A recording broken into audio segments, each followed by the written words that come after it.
So probably one of the most common questions that we've received on this channel ever since the latest trailer for the Dynasty Warriors 3 Complete Edition is, do you think we will get more remasters? So will it be Dynasty Warriors 4, Dynasty Warriors 5, basically any Koei Muso game under the sun except for Dynasty Warriors 3, because of course that has been confirmed. And I guess the really short answer is, I don't know. But my hunch is that Koei also doesn't know. And I kind of wanted to talk a little bit about that because I want to spend some time speculating, theorizing as to what is most likely going to happen, just with some napkin math and also just a bit of hope and a dream. I guess today I had some spare time and I was thinking to myself, like, well, what is most likely going to happen? And I guess the reality is it comes down to you, not Guan Yu in the background, but you, the viewer. So I'm not here to say like blindly just buy it so that way hopefully you get a remaster of the game that you want. I think it's a much broader and bigger thing than that. But I also think to understand the potential future, we also need to have a look at, like, say, the past couple of years, just to really understand the position that Koei Tecmo has been in, or at least from, and then also, okay, from this point forward, what is likely to happen? Because I mean, this is the first time, at least to my knowledge, that we've even received a remaster of a Warriors game. Usually we get, like, say, a complete edition, obviously expansions and spin-offs and all that jazz, or maybe like a cross-platform upgrade or something like that. So think like Dynasty Warriors 8 on the PlayStation 3 going over to the PlayStation 4 with the complete editions. So I guess before we speculate on Dynasty Warriors 3, I just want to set the scene here with Dynasty Warriors 9 and also Dynasty Warriors Origins. Just trying to scour the internet for some quotes and just, you know, interviews, general conversations with Koei Tecmo and of course the producer Tomohiko Sho. My big takeaway is that they've been fairly candid about the current state of the series after Dynasty Warriors 9. Now, there's a little graphic here that I found, and I guess I'll pop that in the Discord or something like that, which, by the way, if you want to gain access to the Discord and early access to videos like this, 7 days early, maybe some members-only videos, emojis, special badge, shout-outs, basically everything. I'll leave a link to the channel memberships in the description below. Sorry, that was the paying my bills portion of the video. I'll probably just chuck the graphic in the Discord at some point. The long and short of it is that, for the most part, the Dynasty Warriors series has kind of just like been steadily declining, even though the total revenue from the sales of these mainline games has kind of increased, is kind of like up and down over the years. I would say that just the actual core mainline games, it peaked with 4, which also I think is like still the highest rated Dynasty Warriors game of all time. But what I find actually really interesting is that Dynasty Warriors 9 came around, and I genuinely think that there was just so much hype built up for that game because at the time, I remember, I think there was a fair amount of like series fatigue. It's just like, oh my God, they just keep doing the same shit over and over and over again. And I even remember that the marketing with this was so widespread that I had people in my personal life reach out to me who knew that I was into this series. They knew nothing about the series and they were sharing the trailer with me being like, whoa, what the fuck? It's going open world? That's crazy. And then like actually generating conversation in real life about it. I was like, wow, this is potentially going to be fucking massive. So I think Koei did a really good job at actually hyping this game up and getting people really keen for it. But of course, it released, we all know what happened, and I think that there was a mismatch between the expectations set and obviously the finished product that we got. This discussion isn't to bash Dynasty Warriors 9, of course, but what I think happened is that overall the revenue generated from that game is significantly lower than Dynasty Warriors 8. To be fair, to play devil's advocate, Dynasty Warriors 8, it had like an Extreme Legends, it had a complete edition. Correct me if I'm wrong, but I think it also had a PC port at some point. It had Empires. So all of that within the Dynasty Warriors 8 era was making money. But as far as Dynasty Warriors 9 goes, it's basically that. Then it got a reputation. Then Dynasty Warriors 9 Empires came out. I know people love Dynasty Warriors 9 Empires, at least compared to Dynasty Warriors 9. But the point is, the reputation and the image and just the brand itself of just Dynasty Warriors as a whole, it was kind of fractured.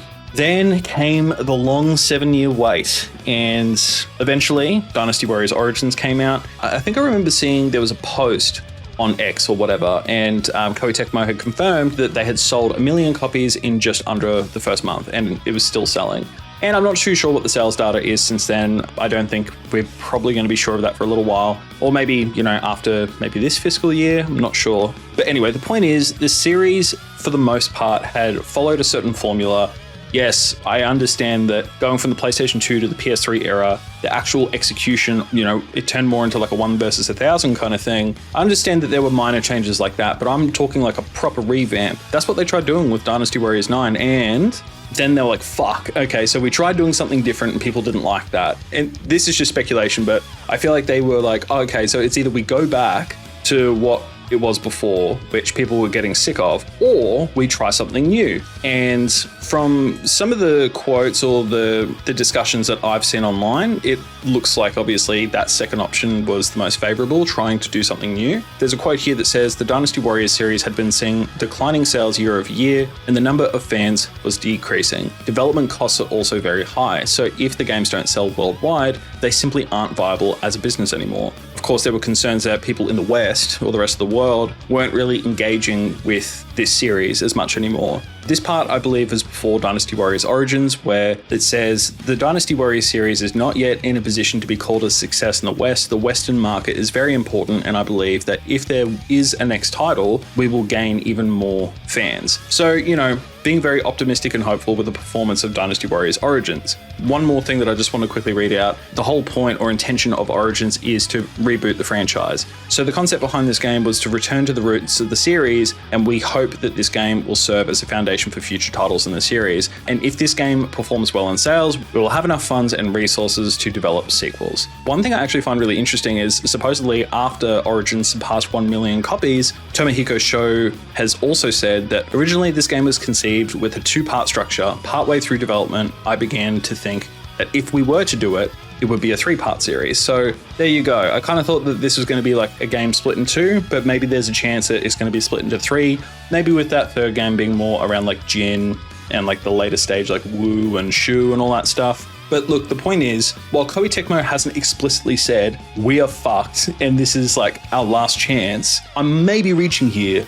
I may be reading between the lines, but that's kind of the vibe that I'm getting here. It's just that this is basically our last Hail Mary. And maybe that's obvious to you guys, but I guess I just wanted to provide that context because we are in a position now where it's like, okay, it looks like there's somewhat a broad appeal when it comes to Dynasty Warriors Origins. That's great. But now Koei is starting to do something a little bit different. So for the past few years, or at least for a while, people have been commenting for ages about, I just want Koei to remaster 3, 4, and 5. And that is like, it's a very common through line on YouTube, on the internet, on Reddit. People just want the remasters. And while I would typically be against remasters because I would want new games to come out, Koei's already done that. And it's like, now that we have that, I'm totally on board for having a revisit of an older experience. And in hindsight, I think because we are starting off with 3, it is my belief that Koei has taken on board some of the feedback, or maybe they're looking at comments, maybe they're actually engaging with social media or at least taking it in. So if I was to read the tea leaves here, my guess or assumption is that the idea is to split Origins into 3 games and then release 3 remasters. So over however long this period is. So it could be 10 years, could be 15 years, because games do take longer typically to make now. However, it's commonly known that doing a remaster of a game is much cheaper than actually creating a new game from scratch. And now that Origins has been created, you would think that they wouldn't have to technically build a second game from the ground up as well. They could kind of just reuse assets, which, like, let's face it, Koei is no stranger to doing that. And it means that we're getting Warriors games more frequently. Obviously, that's lining their pockets more, but it's actually invigorating the fan base again. And selfishly, I want that. I love that. I love the idea of that. I think to a certain degree, Warriors fans can simultaneously be the most loyal, but also the most frustrated fans, basically, where it's just like, oh, well, I want this to happen, or I hate this one thing, or I love this one thing, or whatever. But at the end of the day, I think we all just kind of want more Warriors content. So just to sum up my speculation, I suppose, I do think that we are most likely going to get a remaster of 4 and 5 as well, but only if 3 proves to be financially worth it. Obviously, I don't know how many copies they would need to sell.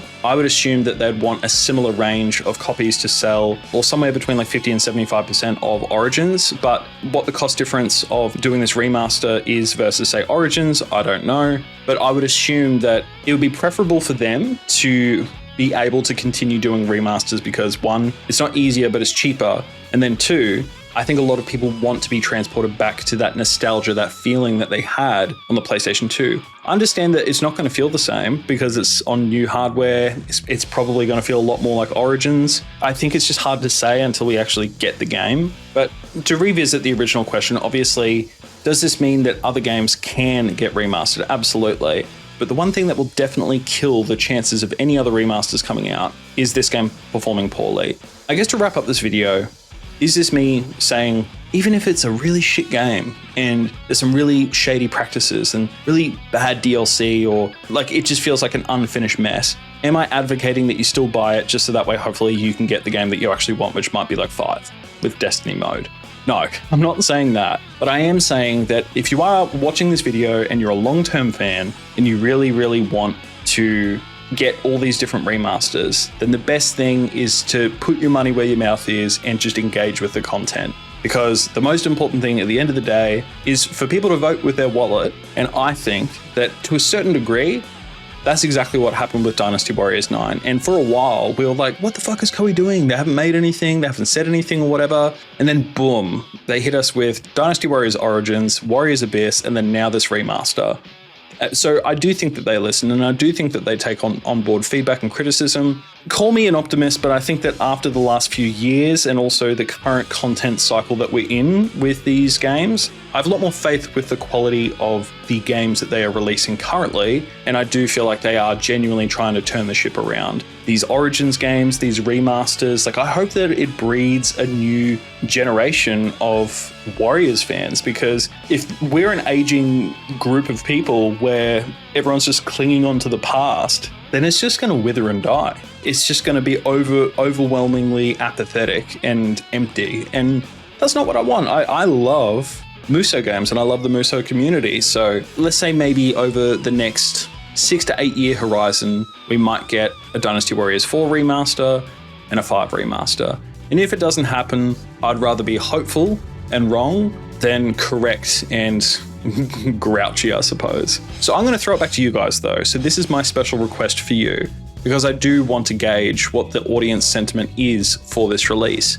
If you plan on buying this game, this remaster, let us know down below in the comments. If you don't, I especially want to hear from you, because I genuinely just want to know like why. What is putting you off of wanting to buy this game? And I'm not going to try and convince you to buy it or anything, but I guess I just want to kind of get an idea of like what that percentage is. So if you're going to buy it or you're not going to buy it, let us know down below in the comments. Let's start a conversation. But yeah, I'm going to start editing this video. I'll see you guys in the next one.